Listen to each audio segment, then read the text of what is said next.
چک خو که وګوره که نه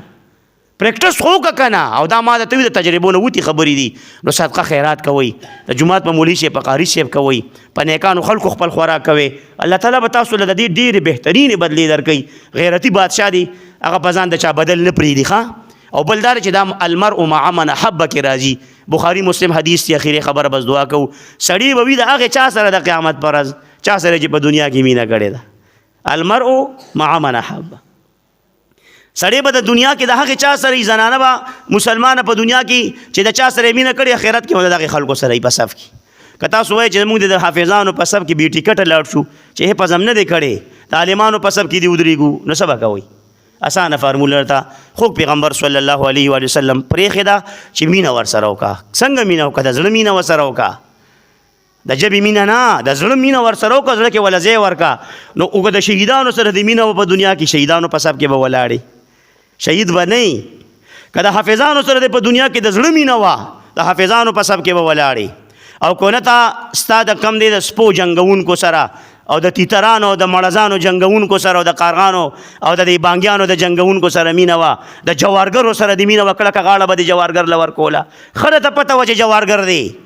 د سودخور سره د مینه وانډر پلی به یې کولو تا به کلکه غاړه ورکوله قتلونه یې کړي قاتل سره د مینه وه تا به کلکه غاړه حجرې ته به دې راغوښته روټۍ به دې وله کله کله کوله بیا به دې سبا خلکو ته م وي چې صاحب زما پلانکې صاحب خو زما بېګا حجرې ته راغلی او بیټک ته خبر خو نه وي فخر به هم دې کوو په کلي او په محله کې د دقې خلکو په صف کې به د قیامت په ورځ ولاړې خوښه دې خپله ده چا سره چې دې مینه وکړه د هغې په صف کې به ولاړې د دې علماو سره د دې قاریانو حافظانو سره مینه کوئ ما سره مه کوئ ما ته بار کې زه د ځانه ملا یم نه ځان ته ملا ویم تاسو چې څه ته ملا وایئ زه هغه ملا نه یم نه زه حافظ یم نه زه قاري یم زه هېڅ شی یم نه یم زه بس یو د اساسو په شان انسان یم څو کتابونه څو ټوټکي مې یاد کړي بس هغه چاته بیان کړم هم د خدای د رضا کار کوم ما پرېږدې خو چې دا کم نور علما دي په دې کلي کې په درزنونو حافظان دي قاریان دي مسافر دي د دین د خاطره دوی سره مینه وکړئ د بزرګانو سره مینه وکړئ د آستانو خانقاهګانو صاحبانو سره مینه وکړئ دقه د بزرګانو دا مینې من پکارېږي تا ته پته ده یو صاحب خط ختم کوي ذکر کوي تهجد له پاسي زما دا کاکاجي دی مثال دی تهجد گزار دی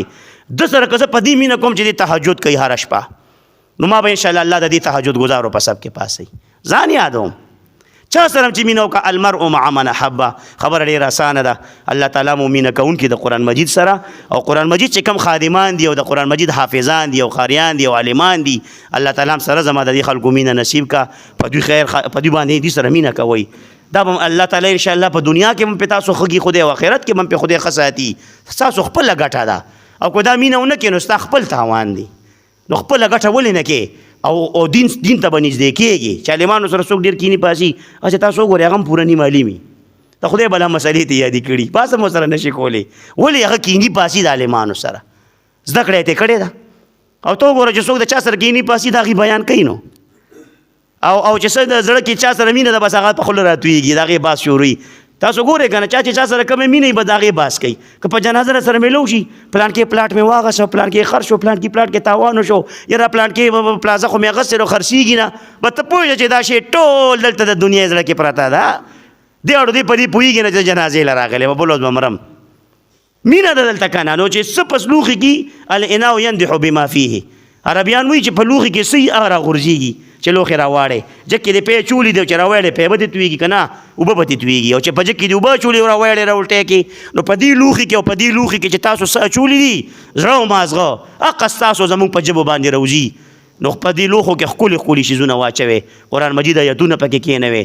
څه حصه د قرآن مجید حفظ کې یاده کې سورت یاسین تبارک الذی په یاد و یاد کې او دا وایې سهار او ماسخوتن الله تعالی به دله خوشحالۍ او اجرونه درکوي